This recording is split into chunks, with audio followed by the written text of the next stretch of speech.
And you're watching the Open Forum, and we'll be right back.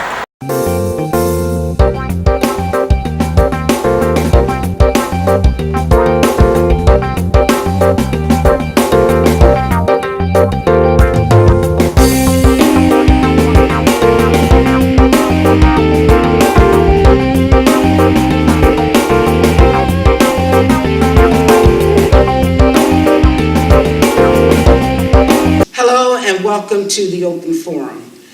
My name is Margaret Locklear, and I will be your host today.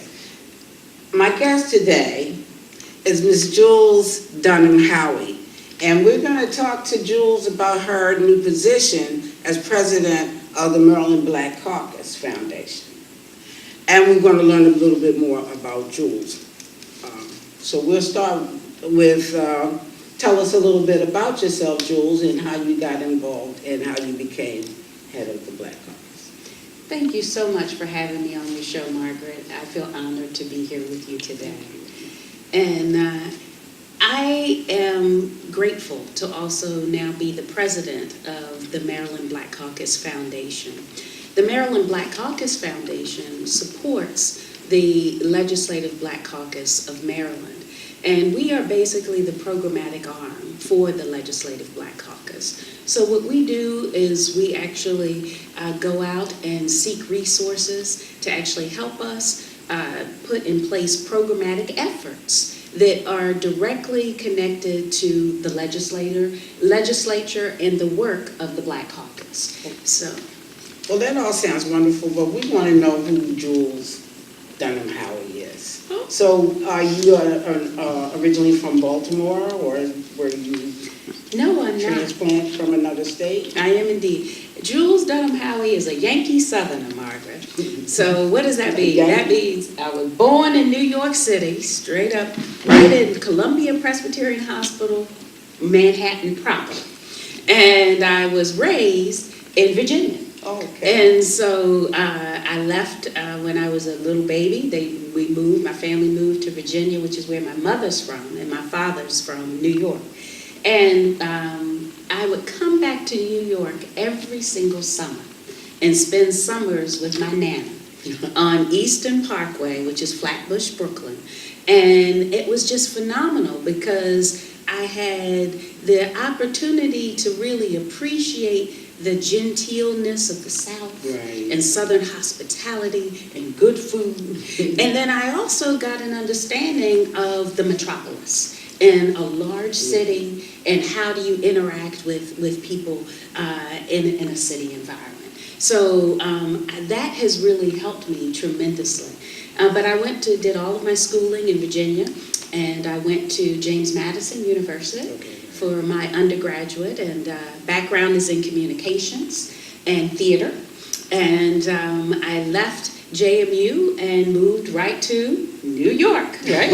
So I went right back to my roots, and I lived in East Harlem, and I worked with young people in East Harlem and ran a youth leadership program where I helped them actually use theater to be cathartic. Because what we did is we had them create their own play that depicted issues happening in their life. And these young people were from the barrio. So you're dealing with the Hispanic community, low income, And they had a lot of different barriers to overcome. But we used theater for them as a vehicle to bring the issues to the surface and to help them be able to do peer mentoring. And so I greatly enjoyed that. But while I was at undergrad, I became very interested in Africa and started an organization called the National Student Support Council for Africa and at JMU. And that organization was about how did you bridge the gap between Africans and African Americans in America. Because believe it or not, there's a stigma. Absolutely. I understand that stigma where Africans can't really relate to Black Americans' issues. Yes. Because they weren't brought over here like we were and enslaved. Exactly. That sounds exciting, but how did you get transplanted to Baltimore? How did we get it? Well, so when I was working in Harlem, you know, my work with NESCA was the name of the acronym for the organization. It started to continue and escalate, and I was working with Leon H. Sullivan. And if you know him, he's a wonderful civil rights giant, and he actually brought a group of us young people in to learn about how they actually did the movements. And so that exposed me yet again to a whole nother set of opportunities, because when I went over to Africa and realized just how similar we really are, and but I have to share this. So you did go there? Oh, I've been to Africa many times. Okay. But here's what I would tell you. When the first time I went to Africa, I was amazed, because I got off the plane and I'm walking in the airplane, in the airport, and there are all these men with Uzis and big giant guns just, you know, standing everywhere. And I'm like, oh my God, what's going on, you know? And they're like, oh no, that's just protection, that's just protection. And so, but then what I realized is that everyone was Black. And it was the first time in my life that I had the understanding that Black people can do absolutely everything. It was a Black pilot, it was a Black flight attendant, it was a Black chauffeur, it was Black people running the government, it was Black people at the hotel. It was just beautiful. It was beautiful. I was like a sea of blackness. And so that was such an aha for me. Because here I am, I'm young now, you know, I'm in my early 20s, and I'm exposed to something that I just never had the construct of being born in America. You know, because we don't see ourselves in all those roles. We kind of saw ourselves pigeonholed to certain roles. Servitude. Right. And so it was liberating. And what happened is I came back to New York and I said, I've got to figure out how I get reconnected. And I ran into this group, Model UN. I love the UN to this day. And I ran into this group, learned about the United Nations and how they work, and became the UN representative for a group called Youth for Development and Cooperation, based out of Amsterdam. Amen. Now here this little old Black girl don't know a lot about international policy, but I did know and could understand marginalization. And I recognized that young people were being marginalized all over the globe, and that they needed to have a voice. And this organization took to me, and they said, you're going to be our voice. Okay. And so I would go into meetings. I lived right there in New York. I had moved now from East Harlem to West Harlem, and I'm traveling down to the UN for meetings. And we were meeting on critical issues. And what happens with the United Nations is that every 10 years, the governments come together from all around the world and make policy in different issue areas. And they have a process leading up to the big conference where they're actually creating and crafting that policy. Well, what we did is we made sure that the policy that they were creating and crafting represented youth who were marginalized from all over the world. So we would walk in the meeting, and when we're having the meeting, you can only imagine this meeting. The meeting was mainly probably about 12 people in the meeting. 10 of the 12 of them were white men, And then you'd have the sister sitting there and maybe a white woman. And invariably, I was going to make sure that the marginalized folks were going to be represented. And so when I'd walk in the room, they'd go, oh no. She is again. That's exactly right. She's here again. And I loved it because I understood the value of being at the table. And that was the first time that I realized that if we're not at the table, we can't shape the policy. And so that really became a passion for me. And I worked for years traveling all over the world, helping to make sure that young people's voices were heard in the policy-making process of the United Nations. Good. Well, we're going to take this break for a moment, and we'll be right back.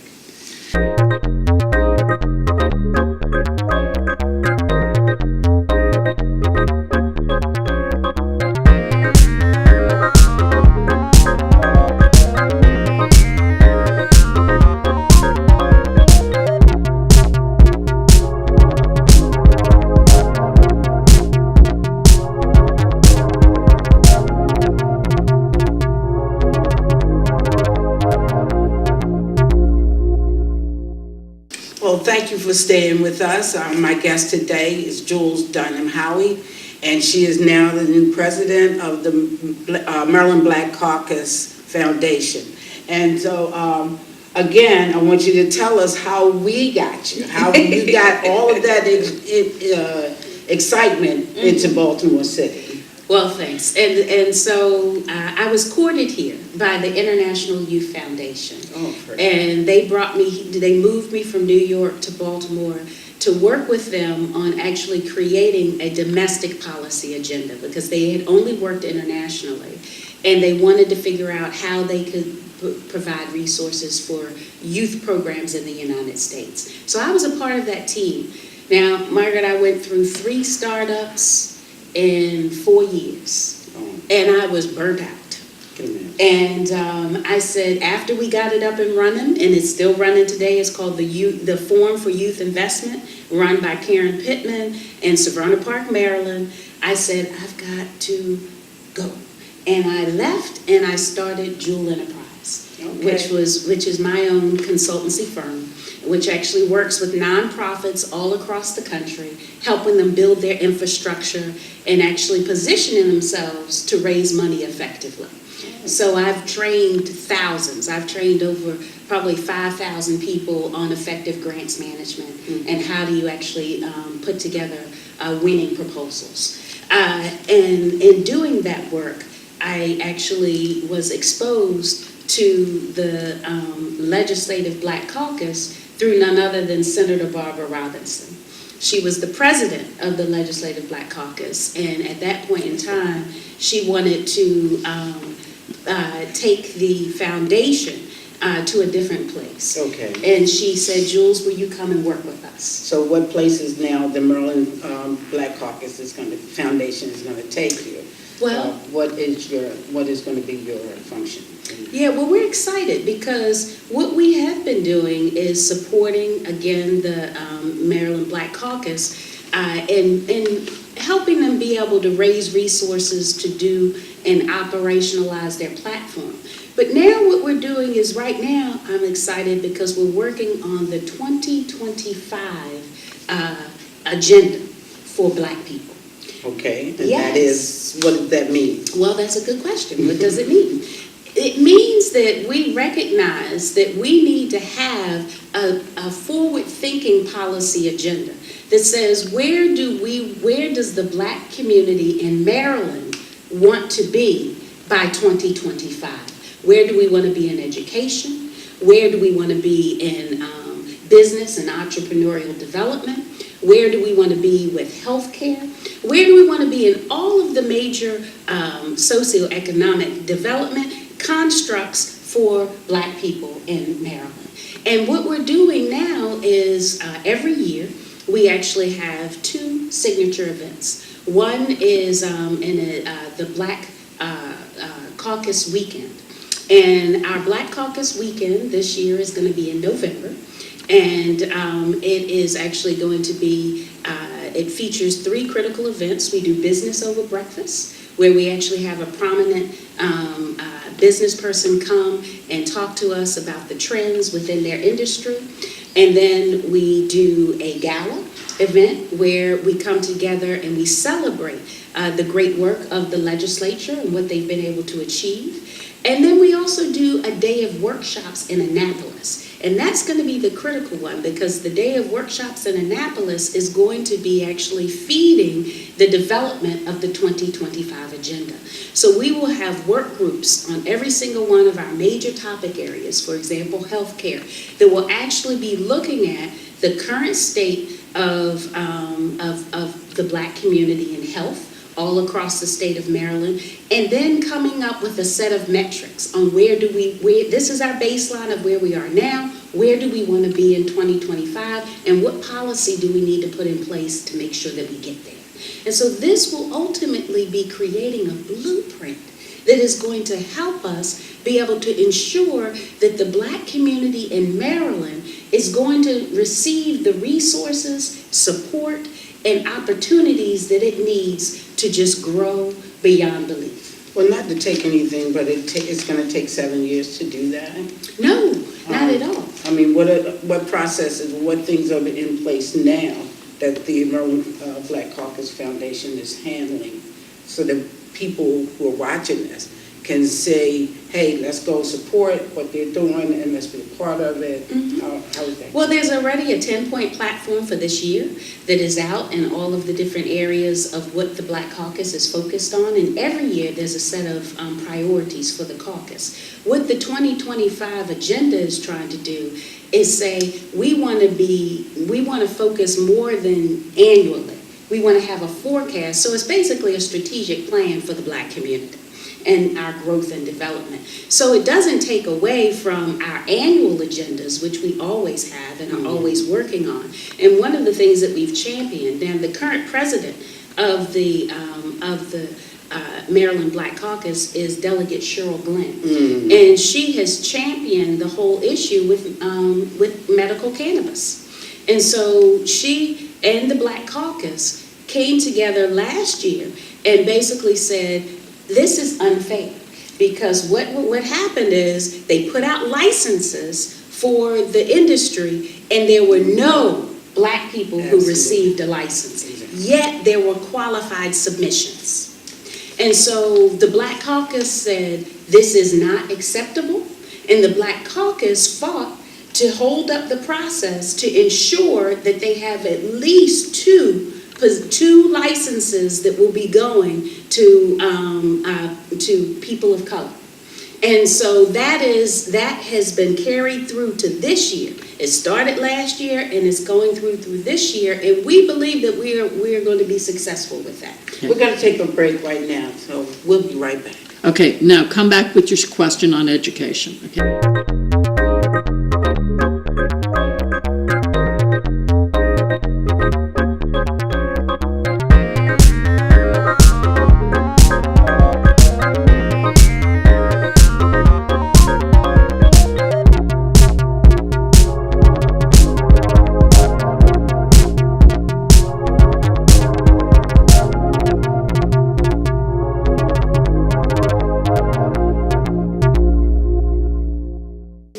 Thanks for staying with us. Jules, I wanted to ask about what the Maryland Black Caucus Foundation is going to do about education. Everybody's have their input as to how they're going to support it. I mean, we were supposed to get money from. Okay, so what are you all doing about education? Well, I appreciate that question, because the Maryland Black Caucus Foundation, one of our primary roles is to provide education to everyone about how to become politically engaged, because so many people do not understand the political engagement process. They don't know how you take policy, and policy actually dictates the resources that then get funneled back into community. And so what our goal is we do a listening tour every year after the legislature closes. We actually go into every community and we share what have been the accomplishments of the caucus for that year. And more importantly, we listen to hear what else do people want us to focus on, and what are the major issues that they're having. And at that time, we educate them on how we take what we hear from them as their issues and we turn that into another policy agenda for the caucus. Okay, I'm excited. I am. I'm looking forward to being part of the Black Caucus again. Okay, again, Jules, I'm excited. I understand that you have a new show happening. Tell us a little bit about Her Voice.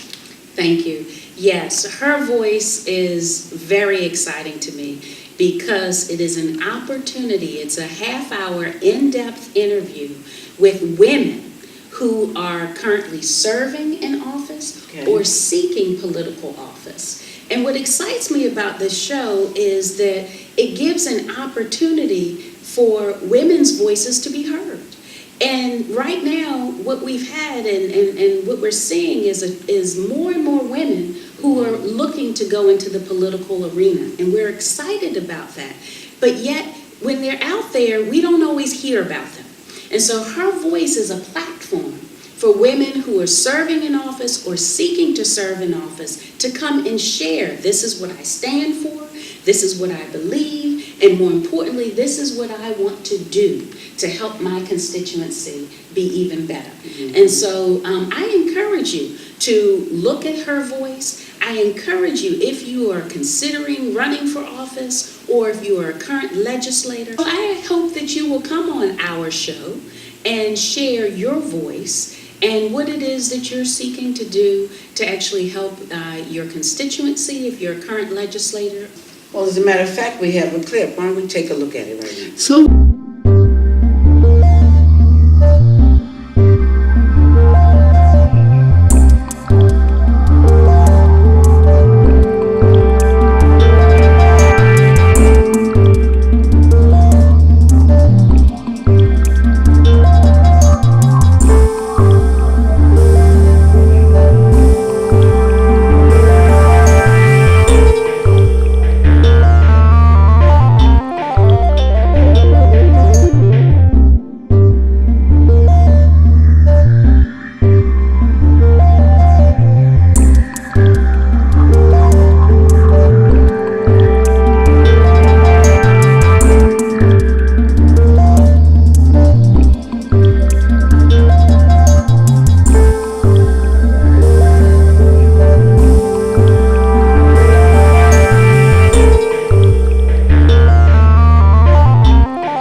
Well, hello, and welcome to the inaugural show of Her Voice. My name is Jules Dunham Howie, and I have the privilege of hosting this show.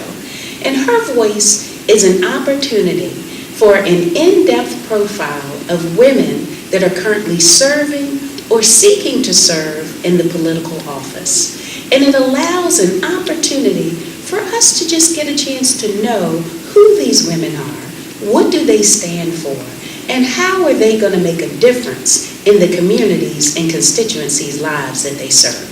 So I thank you for joining us. And I'm really excited because for this inaugural show, I would want no one other than the guest that I have this morning. I am pleased to be with Senator Barbara A. Robinson. She serves in the 40th District of Baltimore City, and she has a resume that is pages, is voluminous, y'all, because she has wisdom and she has served. But I'm not going to do justice. So here's my first question for you, Senator, this morning. Walk us through your resume. Oh, wow.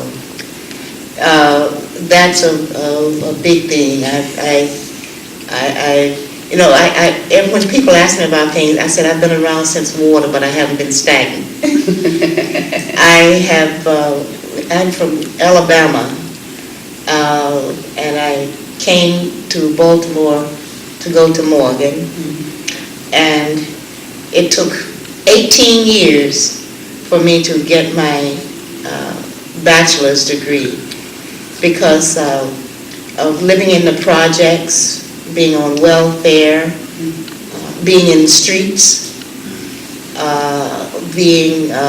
not feeling so well about myself.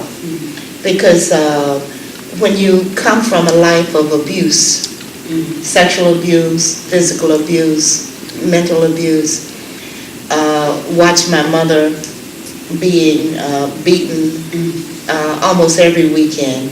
And when I say beaten, I don't mean slap around. I mean stabbed with an ice pick and cut with a knife, and dealing with my own demons, if you will, of trying to cope with the abuse. And nobody would believe me, when I'm saying that I'm being abused. So I had to see a psychiatrist when I was in the 9th grade, because I started these fainting spells, and then found out because I was trying to deal with the abuse, not only from my stepfather, but they used to call me that old bastard child, old drunk Louise's daughter, because my mother was an alcoholic. Her name was Louise. So getting away from Alabama, and if it were not for 2 teachers that saw something in me when I graduated from high school in Columbus, Georgia, that actually helped me to get to Baltimore. And that's a whole different story in itself. If you read my first book, And Still I Cry, it will tell you how I got to Baltimore. So we've come to the end. Do you have any last thoughts? Well, first of all, I just want to say thank you, because I believe that I have an opportunity to stand on your shoulders. You have been doing this for many years, Margaret Locklear, and you are a phenomenal host. And so I am grateful for the opportunity to be sitting in the chair beside you, and I'm grateful to be walking beside you with a place at the table and to be learning from you as I work to move forward her voice. And so I do believe that we have great things that are going to be coming, and I am looking forward to what we will do together. Right. So if you would like to be on our show, call the number below. And if you would like a place at the table, same number, give us a call. I want to thank you for being my guest today. And I want to say goodbye, and we'll see you next time for the Open Forum.